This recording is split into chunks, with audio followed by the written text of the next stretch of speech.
और आज युद्ध का 10वां दिन है और आज युद्ध के 10वें दिन एक बहुत बड़ी खबर आई है।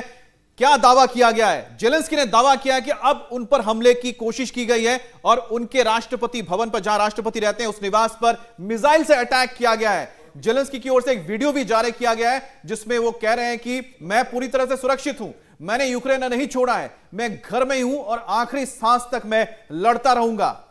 अमित, इन सारे दावों और इस वीडियो के बीच अब सवाल यह है कि अगर इतना बड़ा हमला प्रेसिडेंट हाउस पर वहां हुआ है तो उसके निशान क्यों नहीं है? क्योंकि जो तस्वीरें कम से कम सामने आई हैं, जो तस्वीरें बयां कर रही हैं, वो किसी दूसरी तरफ भी इशारा कर रही हैं। बहरहाल ये वो वीडियो है जो जेलेंस्की द्वारा जारी किया गया है और इस तस्वीर में आप देख सकते हैं, इस वीडियो में आप देख सकते हैं कि किस तरह से जेलेंस्की बता रहे हैं कि मैं अपने ही निवास यानी कि जो राष्ट्रपति भवन है यूक्रेन के कीव में, वहां पर मैं मौजूद हूं, मेरे साथ मेरे सहयोगी हैं। तो कहीं ना कहीं वो बताने की कोशिश करें कि मैं पूरी तरह से सुरक्षित हूं, लेकिन सवाल यह उठता है कि अगर मिसाइल दागे गए तो मिसाइल क्या चूक गए? Слава Україні! Героям слава! Смерть бігунам! Добрий вечір.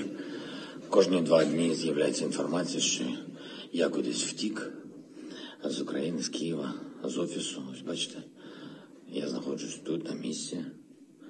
Андрій Борисович тут.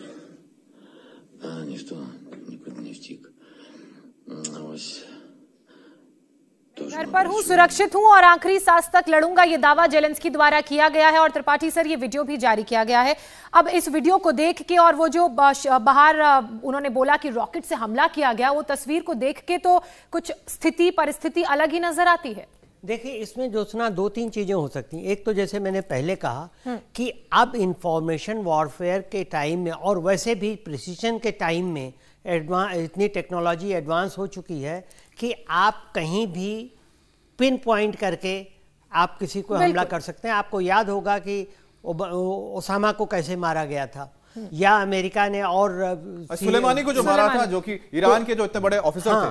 तो आप पिन पॉइंट करके हमला कर सकते हैं और रूस के पास भी ये टेक्नोलॉजी है।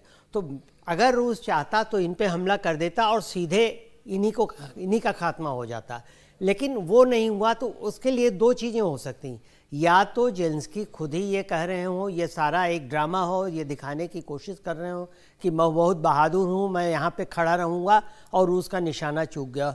या ये भी हो सकता है कि रूस ने भी जानबूझ के कुछ हल्का सा उधर किया, जस्ट एक तरह से वार्निंग के तौर पे। लेकिन दूसरी पॉसिबिलिटी मेरे समझ से बाहर है, क्योंकि अगर कुछ होता तो जैसा कि आप बता रहे क्रेटर होता, आप इसको ज्यादा मान रहे हैं। अस्थाना सर, जिस तरह से त्रिपाठी सर ने कहा कि ये ज्यादा लग रहा है कि कोशिश यही हो रही है बताने की कि रूस ये बताना चाहता है कि हम आपके द्वार पे पहुंच चुके हैं, और साथ ही साथ ये भी हो सकता है इंफॉर्मेशन वॉर है। लेकिन एक बात तो है कि आप भी बताइए एनालिसिस करके कि क्या हुआ होगा, क्योंकि अगर निशाना लगाया तो निशाना चूका कैसे? और दूसरी बड़ी बात यह है कि थोड़ी तारीफ करनी पड़ेगी जेलेंस्की की, अभी भी हिम्मत दिखा के वो वहां पर डटे हुए, अगर वो है तो देखिए, ऐसा है कि स्ट्रेटेजिक एम, अगर सामरिक जो एम है रूस का, वो ये नहीं है कि जेलेंस्की को मारना है। बिल्कुल, उनको घुटने टिकाने हैं और नाटो में शामिल नहीं होना चाहिए, ये एम है। अगर जेलेंस्की को मान लो मार दिया जाए तो मारने से वो अमर हो जाएंगे, क्योंकि वो अपने आप को हीरो बना रहे हैं और पूरी दुनिया, जो पूरा वेस्टर्न मीडिया है,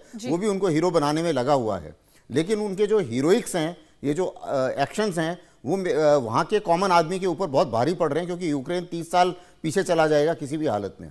अभी जहाँ तक इसकी सवाल है, मैं एग्री करता हूँ इनसे, एम्बेसडर साहब से, कि पिन पॉइंट टारगेट रशिया के पास में है।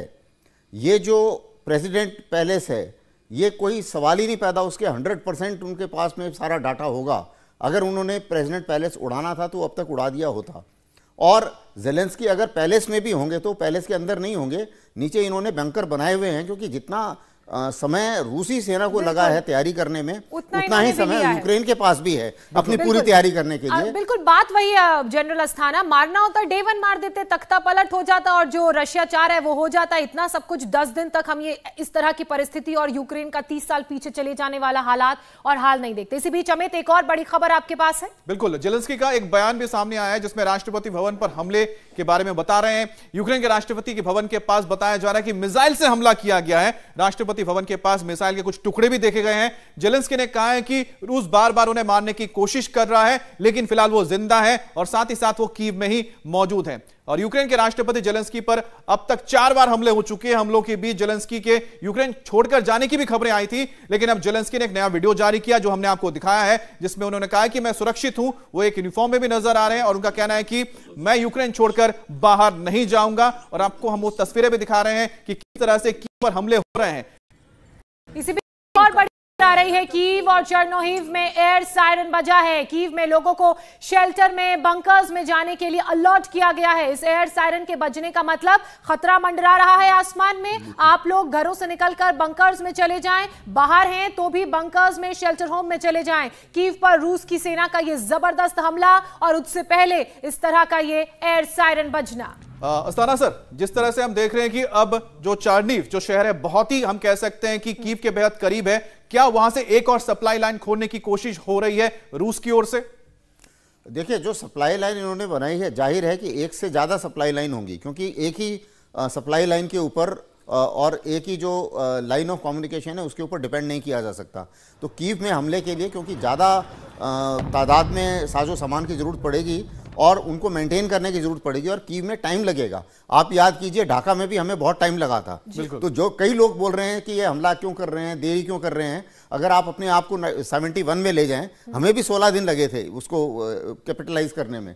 तो उसके लिए जो है 2-3 सप्लाई लाइन इन्हें खोलनी पड़ेंगी और उसके आसपास जितने शहर हैं उनको काफ़ी हद तक बर्बाद करना पड़ेगा और कंट्रोल में लेना पड़ेगा, कम से कम आउटस्कर्ट्स में। अगर अंदर बेसमेंट में यूक्रेनियंस हैं तो उससे ज़्यादा फर्क नहीं पड़ता, लेकिन वहां से एक कारगर फायर नहीं आना चाहिए सप्लाई लाइन को डिसरप्ट करने के लिए। इंडिया टीवी हर वक्त हर जगह डाउनलोड करने के लिए सर्च करें India TV news Google play store या ऐप स्टोर पर।